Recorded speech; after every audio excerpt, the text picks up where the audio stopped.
That's what we want to talk about today. Common phrases we tend to use that can really hurt your relationship. Thank you so much for joining us again on Second Act TV. I want to welcome back Joni Caldwell Lerner, the motivational coach, dating coach, relationship expert, and the author of Stop, Look, Choose, right there behind me. Joni, thank you so much for being here again. Oh, my pleasure. Thanks for having me. Well, Joni, we focus a lot on dating, on how to date, what to do, what not to do, to find your special someone. What I want to focus on today a little bit more is, okay, you found that special someone, now what? How do you not screw it up? And one of the easiest ways is sometimes to have a, relationship go off the rails. It's just by stupid stuff you say. That's what we want to talk about today. Just common phrases we tend to use that can really hurt your relationship. I'm sure you would agree with me. Absolutely. So, it's the foundation is communication to anything. So we're going to talk about some phrases and we can talk about how to regulate those and to become aware when we're hurting other people. And a lot of these, I've said some. Anyway, let's get right to it. Okay. Number one, I'm sorry you feel that way. I know I've said that, and it was in jest. I didn't mean it. I wasn't sorry that you feel that way. It's a total non-apology, as they write here, that absolves you of any responsibility and shifts the blame onto the other person. Okay. So if you have actually done something for which you probably know, for which you should apologize, then yes, that is true of what you just said. But I'm so sorry you feel that way. I'm so sorry that's happening to you. That's very different. So if there's something that is happening, they're talking about it. But I'm sorry you feel that way. Yeah, that's going to help. It's going to further your relationship. So just be very conscious about why you're saying that. Because people, Silka, if I could just extract this from every brain across the nation, the need to be right. That's destroyed more relationships than I can count. That's what that's about. Sorry you feel that way. It's commonly used. Like I said, I have said it. And I'm never going to say it again because that's not a nice thing to say and it hurts the other person. So here's another one. It's not worth getting upset about. It's just not worth getting upset about. Really? It Really? just trivializes whatever. Yeah. In my heart, my brain, my experience, and all the things that got triggered, that it's not worth getting upset about. Really? Really? That would be my reaction. So what you've done is you've diminished and validated the person's experience and what they're feeling. And we talk a lot about, there's just some things not getting upset about, just really think about what you should or shouldn't get upset about that might hurt the relationship or start an unnecessary argument. But you might say that amongst not each other, in here, but you don't tell someone that something is not worth getting upset about. So, I'm really sorry that you're upset about that. Is there anything I can say or do that would help? Do you want me to just listen? And then the person, one, they feel heard. And two, they'll get to say, no, I don't really need you to fix anything. I just wanted you to listen for a second. Thanks. And now, whatever they were upset about has lessened probably by half. Because they were heard. Yeah, exactly. Yeah. And maybe they are getting upset over something that's really not worth getting upset over. But that's not for me to say. Right. Yeah, you might think so. It might actually be that, as you say. But telling somebody that is just not a good thing. Yeah, here's another one. It's not about you. I love your inflection. Just this sweeping generalization that you're basically telling someone that it's just not, you're totally unimportant. Whatever I'm upset about, it just has nothing. It's not you. Not you. Right. It's not about you. Yes. Maybe the person has made it about them because now you're upset and you're sharing this thing and the person has made it about them. Yeah, I do that all the time. You can say, well, actually, I appreciate what you're saying, but I just want to work through this first. Instead, we can talk about your story in a minute. Or you can say, it's not about you.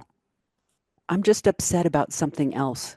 But see, all of this takes some consciousness. It takes being Yeah. aware, then regulating what you're saying, how you're saying it, and then Hmm. having some empathy on both Hmm. sides. So Yeah. just be very conscious about how things are being said, how things are being delivered, and why they're being said. What's Hmm. behind it? And really, in reality, if you will, we do tend to make things like if somebody's upset over something, it's got to be us. Yeah. Yeah. So it is a good habit to not always think it's us. It's not about you. But again, telling somebody or the way you say it, like you just explained, makes all the difference. Well, and here's the other thing: anger, anger, anger pointed at you, and then you say, and they say, well, it's not about you. Well, then stop leaking all over me. Okay. Stop sliming me with your anger. If it's not about me and it's about something else, then let's talk about the something else, but direct your anger where it belongs, not at me. I'm the person who loves you most, but that's the person that usually gets the slime. Oh my God, that is so true. Mm-hmm. So true. That yeah, I love that. Listen, everybody. I'm Or talking to don't. me. What a great response. What a great response. I like that. I like that a lot. Thank you. Mm-hmm. Here's another one. You're being crazy. We brought this up in some other segments that is just such a horrible thing to say to somebody, totally invalidating again, whatever it is you're displaying or saying, that Mm-hmm. it's crazy. So Mm-hmm. what they're saying, a couple of things is one is it's making me crazy. You can say, listen, the level of intensity right now that you're communicating this is really starting to trigger me. But I'm not saying you're making me crazy or you're being crazy because that's very judgmental and it's rude. It could border on gaslighting depending on what the situation is. Oh, that's another point. Yeah. Yeah, So it's that's a typical use of the narcissist. Yeah, you're mhm. crazy. Yeah, it's not me, it's you. I'm not having an affair. You're just, you're just insecure. But that's a whole nother segment. Yeah, it is. It is a whole other segment, but it's not a good thing to throw at somebody. So this is an interesting one too here. Think of all the good things in your life. So Mm. it's good to be grateful for things, but whatever we go through or whatever we are trivializing about or whatever, I mean, it's not a competition. Whatever you're going through, the hurts or the pain, it's not a competition. Well, it's not a competition, but I also think I want to highlight what we don't want to do is sweep things under the rug. It's called toxic positivity. Mm, We don't want to sweep it under the rug and pretend that I'm not feeling hurt, that this thing has yes. not affected me. That needs to be dealt with in as healthy a way as possible so that they can get to the wow, I'm so grateful for all the things in my life. Mm-hmm. Because I'm a big person who totally recommends to people that they look at what they're grateful for Absolutely. because that raises their vibration and it focuses them on something positive going into the day. Mm-hmm. Absolutely. But I'm also a person who is very much into let's tell the truth. How are you really feeling? What is that about? Oh, there's your ego. Oh, there's whatever it is, so that they can navigate through it. And Mm-hmm. then they can get to what's positive and going well in their lives and that kind of thing. Yeah. I mean, it's kind of catch 22 in a way because what you focus on grows.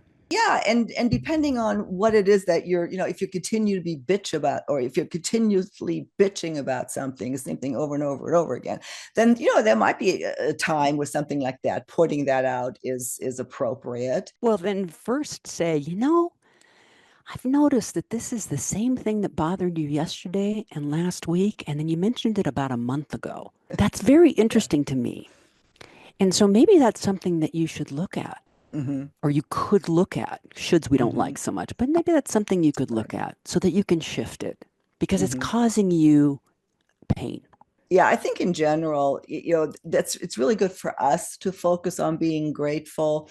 It's good for us to do that. It's not good for us to tell somebody else they should do that, Yeah. because it does it just is, because you can make somebody feel guilty, or then you're not speak up about something that's really bothering them just because it could be worse. I mean, it's just a really crappy Yeah. place to put Yeah, somebody in, yeah. I Well, think. and I like to look at both, ends and Mm-hmm. both sides and whatnot, and I totally agree with you. And so deal with the thing, so that they can get to the other thing. Don't start with the other thing. Don't start with, well, look how you should just be grateful for your life. Exactly. Say, wow, I'm really sorry you're suffering. I'm really sorry you're Mm-hmm. going through that. Mm-hmm. Tell me more. Yeah. Or, do you want to write about it? Do you want to talk? Whatever it is. And then you can get to the other place. Here's another one that you can really piss someone off with. Don't say Let's that. do it. I thought this was a strength of yours. If your partner or whatever, whoever you're talking to, is doing something and not doing it right and it's irking you, this is not something to say that, oh, I thought this was your strength. Or if I'm Mm-hmm. asking you to do something and you say, well, I maybe imply that you don't know how to do something just because you don't want to do it. I mean, there's a lot behind those words. Well, and another way to say it is, I thought you're better than that. Yes.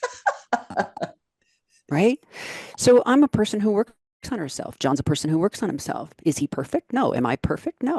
But sometimes in the moment, it's like, what are you doing? Yeah. what, what is going on here? This is so out of character. And so even I have to just, okay, he's having a moment. Let him have his moment. We'll talk about it later. And that's how we Mm-hmm. kind of navigate that. So nobody's perfect. I'm not perfect. He's not Mm-hmm. perfect. You're probably perfect, but you know. Yeah, thank you. Yeah, I thought this was a strength of yours. It's funny how that hit me because I don't know if I've heard it said to me or if I, but you imply You should be that you above should, that.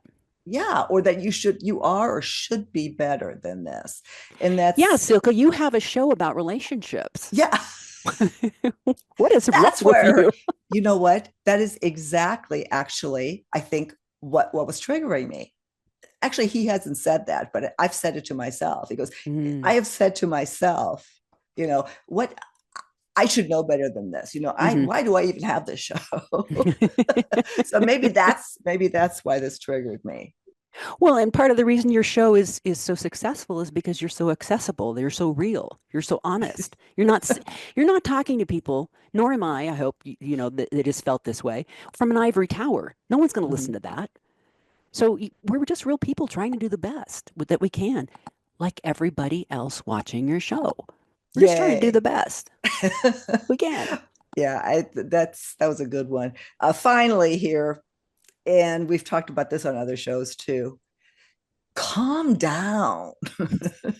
Especially a man telling a woman Well, that's to the only calm down. experience you have, right? Yeah, that this comes up in a lot of articles about what not to say to a woman, and calm down is right on the top of that. It's Mhm. that's going to get just the opposite effect. What would you rather hear? Tell me what's going on. What are you upset about? Tell me what's going on. But telling me to calm down, you haven't even taken into consideration why I'm so upset. Yeah, yeah. And calm down is a judgment that you shouldn't be feeling whatever you're feeling in the way that you're feeling Right. it. Right. So now you're judged. You're already Mm-hmm. upset. Mm-hmm. And now it's an extra trigger. So, calm down, whether it's to a child or a husband or a wife or a boyfriend or girlfriend, whatever. It never works, folks. Find something else. Uh, Again, like what you said was perfect. Or, whoa, you sound really upset. What did I do that triggered that? Yeah, well, calming down, it immediately implies that you don't understand me. You don't understand what's going on. Hmm So is it really appropriate for me to calm down? I mean, Yeah, again, good point. Good point. Is it appropriate for me to calm down? Maybe I just need to be really upset right now. and you're obviously we're rationalizing in a comical or humorous way.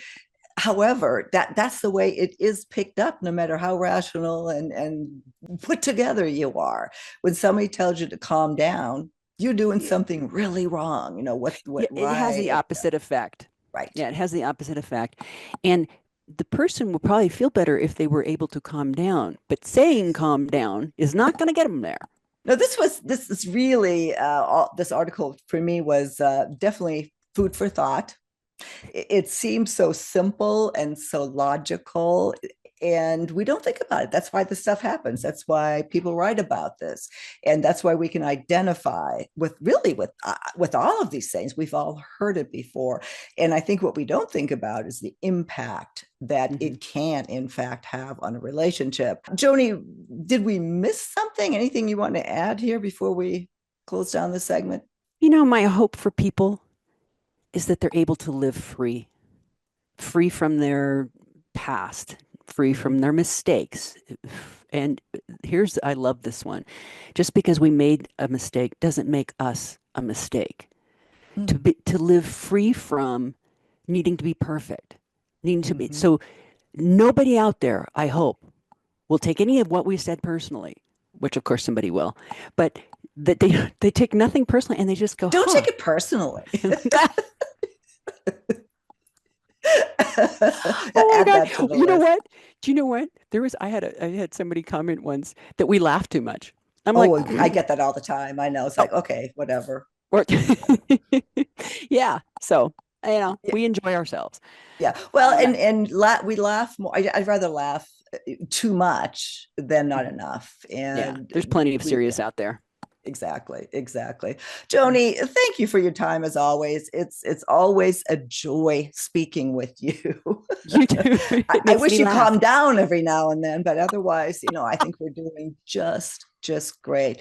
I will link to all of your information. If you want to get in touch with Joni directly, go to the Calendly link right below in our show notes.